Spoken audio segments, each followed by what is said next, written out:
Negara kelas 2B Bintuni berkomitmen mewujudkan lingkungan kerja bebas dari korupsi. Dewan Perwakilan Rakyat Daerah Kabupaten Manokwari menggelar rapat paripurna pengusulan pelantikan calon bupati dan wakil bupati terpilih.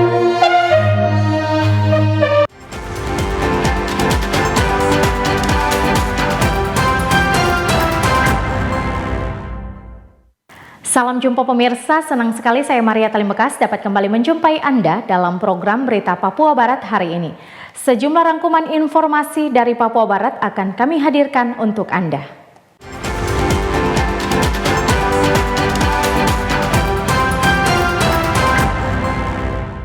Inilah berita selengkapnya. Pemirsa, Direktorat Jenderal Pemasyarakatan Kementerian Hukum dan HAM melalui Kasubit Pencegahan dan Pemeliharaan Keamanan bersama Badan Narkotika Nasional Papua Barat menggelar inspeksi mendadak ke Lapas Kelas 2B Manokwari. Direktorat Jenderal Pemasyarakatan Kementerian Hukum dan HAM melalui Kasubit Pencegahan dan Pemeliharaan Keamanan bersama Badan Narkotika Nasional Papua Barat dan unsur kepolisian menggelar inspeksi mendadak ke Lapas Kelas 2B Manokwari. Sejumlah personel diturunkan untuk melakukan pemeriksaan ke tiap kamar tahanan. Dalam sidak itu, petugas menemukan 6 telepon genggam seluler, kabel charger, kabel roll, kompor listrik, dan kipas angin. Pemeriksaan ini dilakukan untuk mencegah peredaran narkotika di dalam lingkungan lapas. Kasubdit Pencegahan dan Pemeliharaan Keamanan, Dedi Setiawan mengatakan alat-alat yang dilarang masuk ke dalam sel tahanan seperti handphone disinyalir akan disalahgunakan oleh oknum yang tidak bertanggung jawab.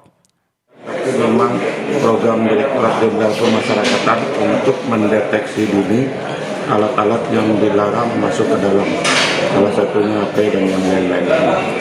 Karena memang dengan alat-alat HP ini memang sering terjadi penyalahgunaan, seperti masuknya narkoba, peredaran narkoba di luar, katanya dari dalam itu untuk mencegah hal-hal seperti itu. Sementara itu, Kepala Lapas Kelas 2B Manokwari Julius Paat mengatakan saat ini kapasitas di dalam Lapas Kelas 2B Manokwari sudah tidak memenuhi standar. Yang seharusnya hanya 84 orang kini sudah terisi lebih dari 300 orang sehingga menjadi over kapasitas. Kedepan ia berharap ada penambahan kapasitas bila disetujui oleh Kemenkumham. Berapa ruang? Ini kan ada 2 blok, yang lain blok tambahan. Sebetulnya kapasitas sebenarnya 84. Nah ini kita sudah dihuni lebih dari 300. Jadi over kapasitasnya itu 200%. Nah kita sedang mengusulkan penambahan kapasitasnya.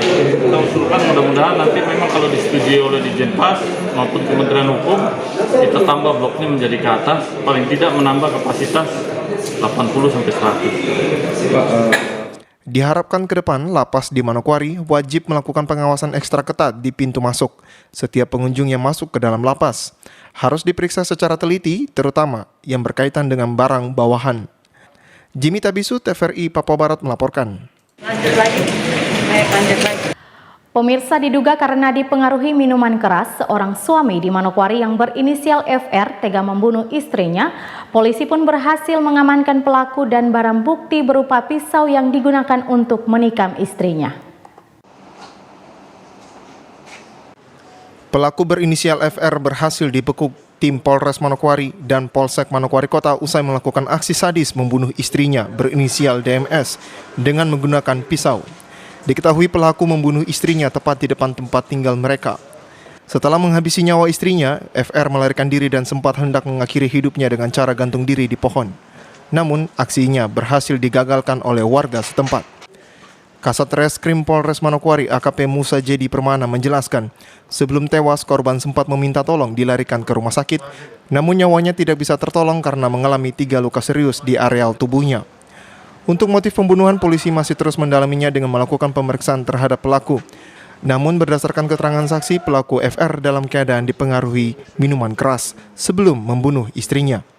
Kejadiannya itu hari Rabu ya, tanggal 17 Februari 2021, sekitar jam 12.15. Kita mendapat informasi dari masyarakat bahwa telah terjadi penikaman terhadap seorang perempuan.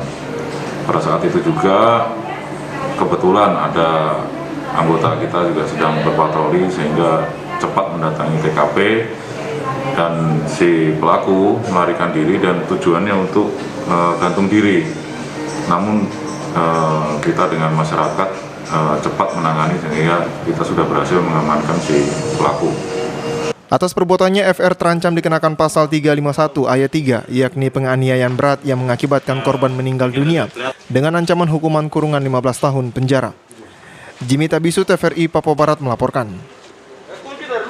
Kita beralih ke informasi lain. Pemirsa, tersangka kasus sabu-sabu berinisial SS alias S dan RMP alias R yang ditangkap di Bandara Rendani Manokwari pada 5 Januari 2021 lalu, kini berkasnya sudah dinyatakan lengkap oleh Kejaksaan Negeri Manokwari dan selanjutnya akan ditahap duakan. Harusnya banyak istirahat. Berkas dua tersangka yang membawa masuk sabu-sabu dari kota Makassar ke Kabupaten Manokwari telah dinyatakan lengkap oleh Kejaksaan Negeri Manokwari dan selanjutnya akan ditahap duakan kepada pihak JPU dalam bulan Februari 2021. Diketahui kedua tersangka diamankan di Bandara Manokwari, tepatnya di depan pintu kedatangan. Keduanya merupakan penumpang dari Bandara Makassar. Penangkapan kedua TSK tersebut berdasarkan informasi dari laporan masyarakat di Makassar. Perkembangan kasus yang kami tangani kemarin pada hari Senin tanggal 22 Februari telah dilakukan tahap 2 dengan inisial SS yang beberapa waktu lalu ditangkap di bandara. Saat ini tersangka dan barang bukti sudah diserahkan kepada pihak kejaksaan untuk dilanjutkan kepada tahap proses hukum selanjutnya. Sementara itu, Kapolres Manokwari AKBP Dadang Kurniawan Winjaya melalui himbauannya kepada seluruh masyarakat khususnya di Kabupaten Manokwari agar menjauhi perilaku yang berkaitan dengan narkoba, karena narkoba dapat merusak generasi bangsa dan dapat merugikan diri sendiri maupun keluarga. Jimmy Tabisu, TVRI Papua Barat melaporkan. Pemirsa, Rumah Tahanan Negara Kelas 2B Bintuni berkomitmen mewujudkan lingkungan kerja yang bebas dari korupsi serta mewujudkan wilayah birokrasi bersih dan melayani. Pada aksi deklarasi janji kinerja dan penandatanganan komitmen bersama pembangunan zona integritas yang digelar di Rutan Bintuni, Distrik Bintuni, Selasa pagi, diharapkan komitmen sesuai agenda Kementerian Hukum dan HAM dapat terlaksana sesuai petunjuk dan harapan. Hal ini disampaikan Bupati Teluk Bintuni yang diwakili. Ia berharap agar adanya sinergitas yang terbangun dan menjadi pendorong suksesnya pembangunan di bidang hukum dan HAM. Asisten 3 menuturkan janji kinerja yang sudah diikrarkan dan disepakati oleh seluruh aparatur Kemenkumham dalam rangka mewujudkan target kinerja yang jelas dan terukur agar dapat direalisasikan. Di mana Asisten 3 menuturkan target kinerja tersebut sejalan dengan sasaran pembangunan di bidang hukum dan HAM yang sudah tertuang dalam Rencana Pembangunan Jangka Menengah Nasional tahun 2020-2021. Target kinerja tersebut sejalan dengan sasaran pembangunan di bidang hukum dan HAM dalam Rencana Pembangunan Jangka Menengah Nasional atau RPJMN 2020-2024. Selain itu, di akhir tahun 2020, jajaran pimpinan tinggi juga telah menandatangani perjanjian kinerja dengan saya, di mana perjanjian kinerja tersebut menjadi dasar bagi para pimpinan tinggi untuk mengarahkan sumber daya dalam pencapaian kinerja organisasi yang optimal dan berdampak bagi pemerintah, negara, dan masyarakat. Pada kesempatan ini, Asisten 3 pun mengingatkan tentang pesan Presiden Joko Widodo kepada seluruh aparatur sipil negara agar tidak sekali-sekali melakukan penyimpangan anggaran negara dan jangan pernah main-main dengan uang rakyat. Dari Teluk Bintuni, Valentino Wanma, TVRI Papua Barat melaporkan. Informasi selanjutnya akan kami hadirkan setelah jeda berikut ini, tetaplah bersama kami.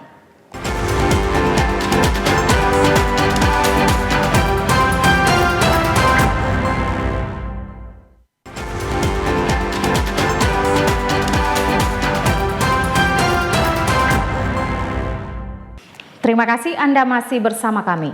Pemirsa Dewan Perwakilan Rakyat Daerah Kabupaten Manokwari Senin siang menggelar rapat paripurna pengusulan pelantikan calon bupati dan wakil bupati terpilih pada Pilkada 9 Desember 2020 lalu. Usai ditetapkan oleh KPU Kabupaten Manokwari sebagai bupati dan wakil bupati terpilih yakni pasangan Hermus Indo dan Edi Budoyo pada Sabtu 20 Februari lalu dan tinggal menunggu proses pelantikan Senin kemarin, DPRD Kabupaten Manokwari menggelar rapat paripurna guna pengusulan pengesahan dan pengangkatan calon bupati dan wakil bupati terpilih pada Pilkada 9 Desember 2020 lalu. Rapat paripurna dipimpin Wakil Ketua 1 DPRD Kabupaten Manokwari Norman Tambunan yang dihadiri oleh anggota DPRD serta pimpinan SKPD Kabupaten Manokwari.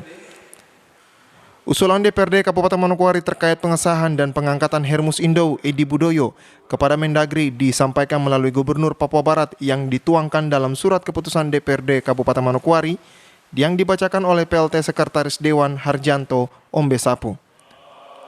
Mengusulkan pengesahan pengangkatan Saudara Hermus Indo SIV MH dan Saudara Dr. Anus Edi Budoyo sebagai Bupati dan Wakil Bupati Manokwari terpilih hasil pemilihan Bupati dan Wakil Bupati tahun 2020 kepada Menteri Dalam Negeri melalui Gubernur Papua Barat sesuai ketentuan peraturan perundang-undangan yang berlaku.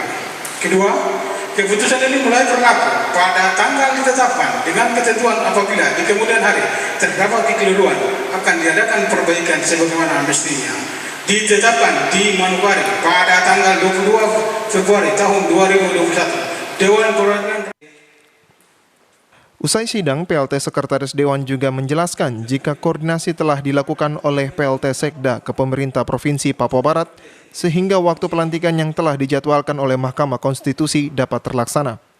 Pelantikan itu dari Gubernur. Ya, masih ada koordinasi mungkin sekretariat atau gimana sih lokasinya? Ya nanti tetap kita koordinasi. Ini sementara ini kan PLT Sekda kan ada di satu Gubernur, dia lagi koordinasi.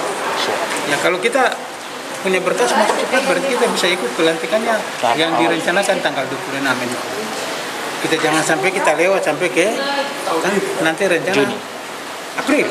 Kalau yang kita terlambat berarti April. Jadi kita usahakan secepatnya, makanya kita kejar ini. Makanya berkas kemarin dari KPU kan saya sudah terima. Kemarin sore saya serahkan ke Kabak persidangan. Hari ini kita sidang. Pengesahannya, penetapan dan pengesahannya, terus nanti kita lanjutkan ke kantor gubernur lewat biro pemerintahan. Biro pemerintahan. Arina Irianan, TVRI Papua Barat melaporkan.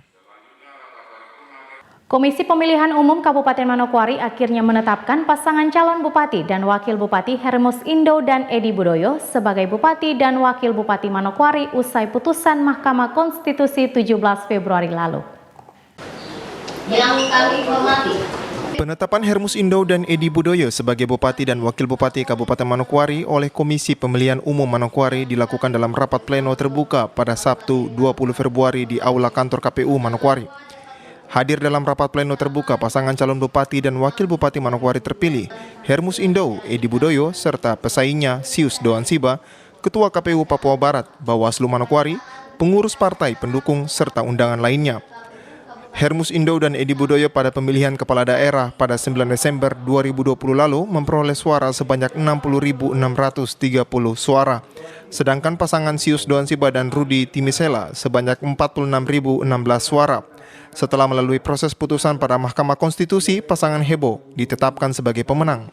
Ketua KPU Manokwari Abdul Muin Salewe yang memimpin jalannya rapat pleno terbuka secara resmi menetapkan pasangan Hermus Indo dan Edi Budoyo sebagai Bupati dan Wakil Bupati Manokwari dengan membacakan berita acara. Hasil penghitungan suara yang kita laksanakan pada tanggal 16 bulan Desember tahun 2020 lalu yang termuat dalam formulir D hasil Kabupaten Manokwari, perolehan suara masing-masing pasangan calon bupati dan wakil bupati adalah sebagai berikut. 1. Pasangan calon bupati dan wakil bupati nomor urut 1, Saudara Sius Doan Siba dan Saudara Moses Rudi Frans Timisela dengan perolehan suara sebanyak 46.016 suara. Kedua, pasangan calon bupati dan wakil bupati nomor urut 2, Saudara Hermus Indo SIP MH dan Saudara Dr. Anus Edi Budoyo dengan perolehan suara sebanyak 60.630 suara.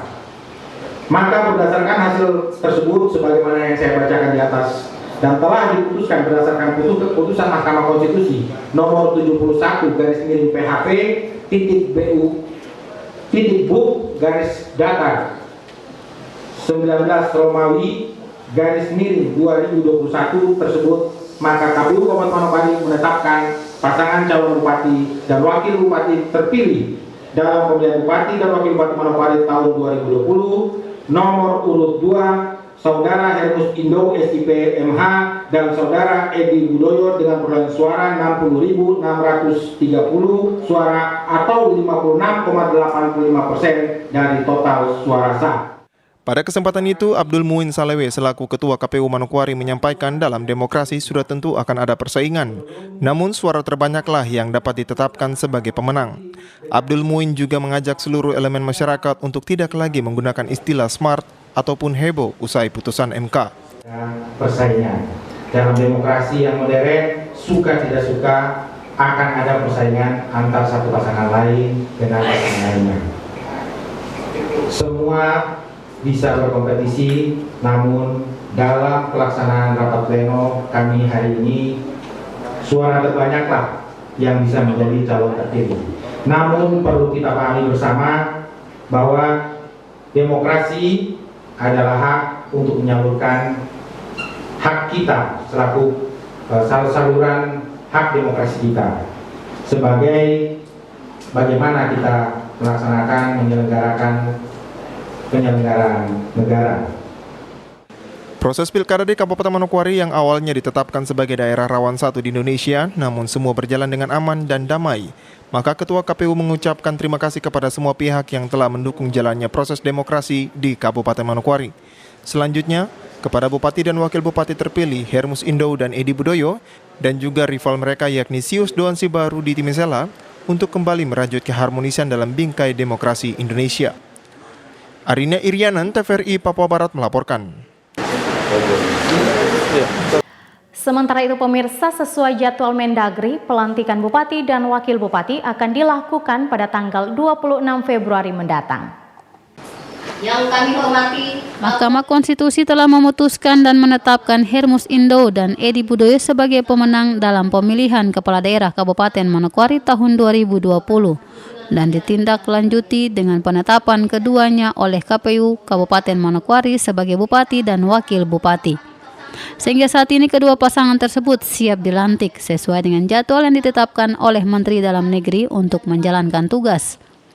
Hermus Indo kepada awak media pada Sabtu lalu usai ditetapkan KPU Manokwari sebagai Bupati terpilih menyampaikan bahwa sesuai jadwal Mendagri, pelantikan akan dilakukan pada 26 Februari mendatang. Tentu sesuai dengan aturan Kementerian Dalam Negeri bahwa rangkaian pelantikan dan nanti akan dilaksanakan oleh Kementerian Dalam Negeri akan dilaksanakan pada tanggal 26 Februari yang akan datang, dan kami sangat berharap bahwa Kabupaten Manokwari pun akan ikut melakukan pada pelantikan tersebut. Karena itu proses yang ini sudah kita ikuti, kita berharap akan segera disampaikan oleh KPU bahkan DPRD maupun Gubernur kepada Kementerian Dalam Negeri, dan pada 26 Februari akan datang tidak kita lewatkan. Terkait pelantikan, Ketua KPU Kabupaten Manokwari Abdul Muin Salewe menyampaikan bahwa pelantikan merupakan kewenangan Mendagri, sehingga KPU akan melakukan apa yang menjadi kewenangan KPU agar proses pelantikan dapat terlaksana. Pelantikan itu kewenangan dari Mendagri terkait dengan kalau untuk kami persyaratannya yang sudah ada yang akan kami serahkan kepada secara berjenjang dan ke DPRD nanti akan ke Pemda akan ke Gubernur dan seterusnya, dan Mendagri untuk paling tidak nanti akan membuat sikap terkait dengan pelantikan calon terpilih. Diharapkan Senin ini berkas-berkas yang telah disiapkan oleh KPU dan dapat disampaikan kepada pasangan terpilih karena pelantikan merupakan tahapan akhir dalam pemilihan Kepala Daerah Kabupaten Manokwari tahun 2020. Jika pelantikan benar-benar terlaksana pada 26 Februari nanti, maka Hermus Indo dan Edi Budoyo dapat menjalankan tugas sebagai pemimpin di Kabupaten Manokwari. Arina Irianan, TVRI Papua Barat melaporkan. Yang kedua, informasi selanjutnya akan kami hadirkan setelah jeda berikut ini. Tetaplah bersama kami.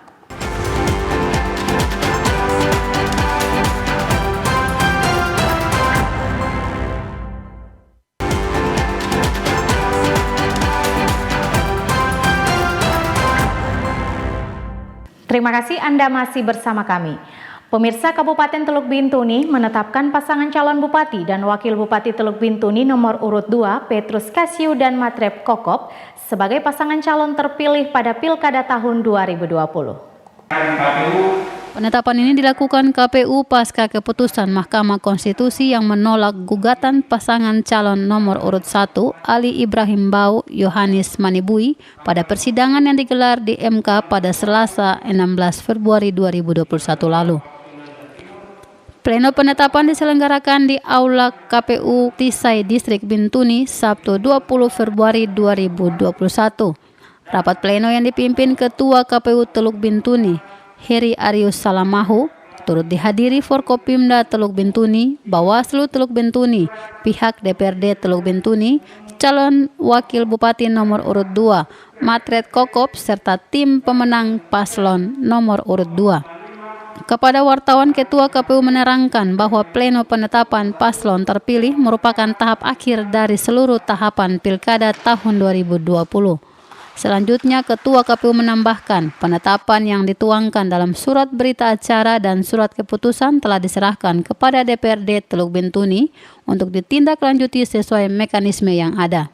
Di mana sesuai mekanisme tersebut, maka pasca diserahkannya keputusan KPU Teluk Bintuni ini terkait penetapan paslon terpilih akan dilanjutkan dengan pelantikan sebagai Bupati dan Wakil Bupati periode 2020-2024. Setelah kami melakukan rapat pleno penetapan, maka berakhir sudah tahapan-tahapan pemilu kada tahun 2020 di Kabupaten Teluk Bintuni.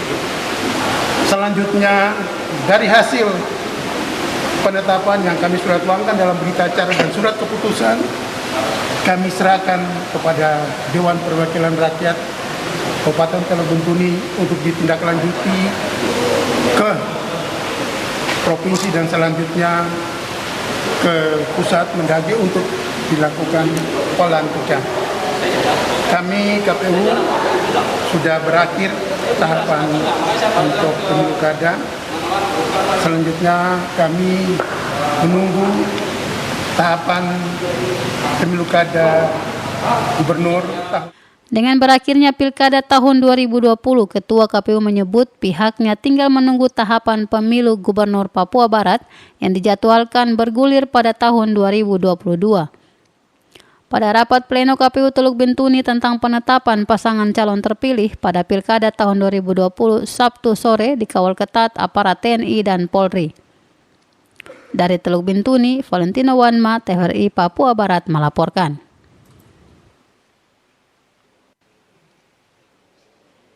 Calon Wakil Bupati Teluk Bintuni nomor urut 2 Matriot Kokop mengajak seluruh lapisan masyarakat untuk bersatu guna membangun Kabupaten Teluk Bintuni lebih baik.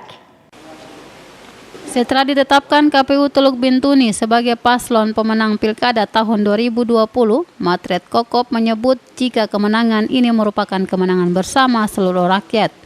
Bahkan Matriot Kokop menyatakan perbedaan dalam pandangan politik lalu tidak perlu menjadi alasan retaknya hubungan persaudaraan. Akan tetapi Matriot Kokop berharap agar pandangan yang berseberangan sudah harus ditinggalkan. Kita mengucapkan terima kasih kepada seluruh masyarakat yang sama-sama mempunyai niat yang baik untuk memberikan suara pesta demokrasi yang sudah selesai. Tanggal 9 itu masyarakat melihat sudah selesai. Hingga tahapan-tahapan sehingga hari ini saya mengajak kita, mari kita bersatu untuk membangun Kabupaten. Kedua, KPU sudah melaksanakan sesuai apa yang diamanatkan dalam undang-undang. Begitu pun Bawaslu. Dan terutama kami menyampaikan terima kasih kepada pihak keamanan, TNI, Polri, Kapolres, Kapolri, dan semua jajaran yang terlibat, termasuk lembaga masyarakat, tokoh adat, tokoh perempuan, misalnya. Pasalnya, Matre Kokop menjelaskan jika pembangunan yang akan dilakukan pada periode kedua ini, pihaknya menginginkan adanya sinergitas yang kokoh, terutama dukungan seluruh masyarakat Teluk Bintuni. Dari Teluk Bintuni, Valentino Wanma, TVRI Papua Barat melaporkan. Kita beralih ke informasi lain.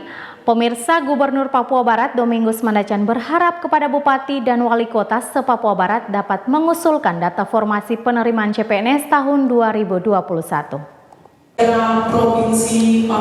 Hal tersebut disampaikan Gubernur Papua Barat saat melaksanakan pertemuan dengan Kepala Badan Kepegawaian Negara Republik Indonesia serta Kepala Badan Kepegawaian Daerah Kabupaten Kota se-Provinsi Papua Barat pada acara sinergi penyelenggaraan manajemen ASN berbasis digital di era adaptasi kebiasaan.